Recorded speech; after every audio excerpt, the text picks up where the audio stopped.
conduct our final flight in an aircraft that has served for over 50 years. She's flown honorably, brought many of us home from the battlefield, but most importantly, been there to get ground forces out of harm's way. The last time I was here in 2004, I was a troop commander and we got rid of the 58D out of the 3rd ID at the time. But at that time, we supported a lot of ground units down there at Fort Stewart. After we did our flyaway, there was no pomp and circumstance to it whatsoever. But a lot of the ground commanders came to me and said that they wanted to recognize the aircraft departing.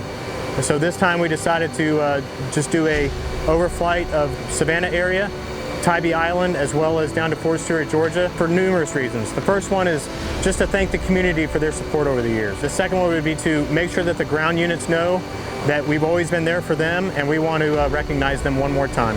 What I think is important for our soldiers is the legacy still lives inside of you.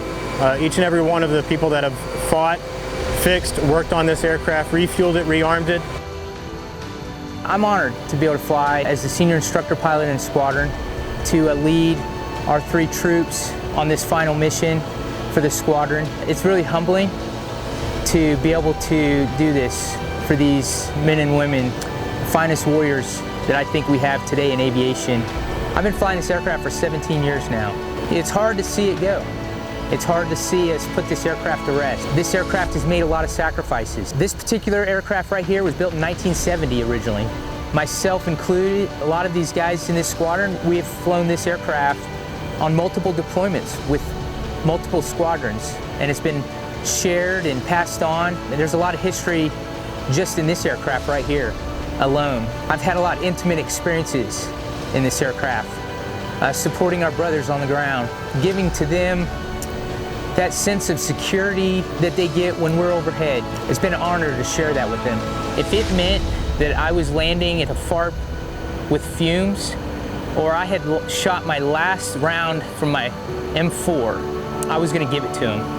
And I can't think of a single aviator that has flown this aircraft that wouldn't give everything to provide that security to our soldiers on the ground. I've been doing this for about 12 years now. I'm following a legacy of a long line of great pilots, stories, everything else that's come out of this community since its inception. And to be one of the last pilots to truly be able to fly this aircraft, like I said, it's a great honor. I hope that we do it right.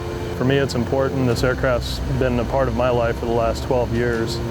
And shortly after these go away, I'll be retiring, and it's a good feeling to be able to know that I can kind of ride this girl to pasture. With the cavalry spirit, so a lot of these Kiowa pilots are starting to come back into the Apache airframe. Even though the bird's going away, we still have that spirit of the cavalry soldier that legacy is going to carry on after this and kind of work itself into the next community that they go with. It is an awesome opportunity, and I am so grateful that I've had this opportunity to be a part of this aircraft's history, to be able to fly it, and to have the experiences that I've had. I think the interesting thing about this aircraft, as we look at divesting her and taking it to the boneyard, is truly that mission support.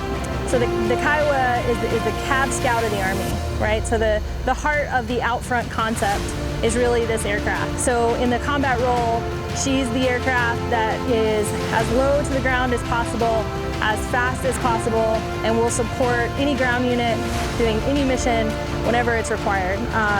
For the entirety of our last deployment for the 9-month rotation, we kept aircraft either in the air or available in a quick reaction force status for 24 hours a day for the whole rotation.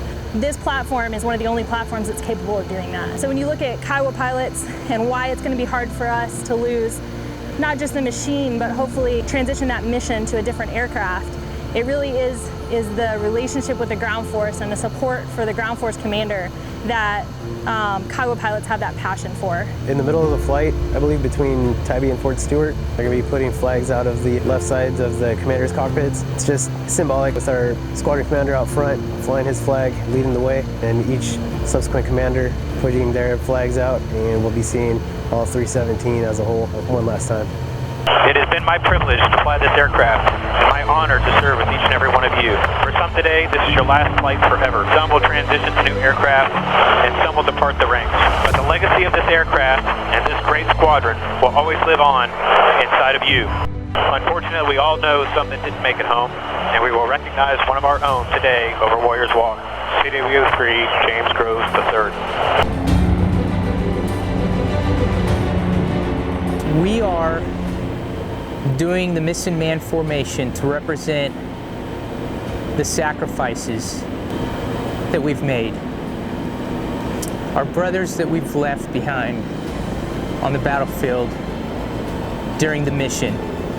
This community has made its sacrifices, and we want to make sure we honor those who have given the ultimate sacrifice. 317 Cav's not going away. This is part of its history. Throughout all of the history of 317, we've transitioned from one type of aircraft to another. We've had Hueys, we've had Loaches. We currently have the Kiowa. To be the AH-64 is going to fill the role of the armed scout. It's just a transition. It's part of its growth. You will always be a member of the cavalry. Damn few have worn the spurs. We will always remain a tight-knit group of troopers, and we will all meet again and share a drink someday on the Shady Meadow Green that we all know as Fiddler's Green.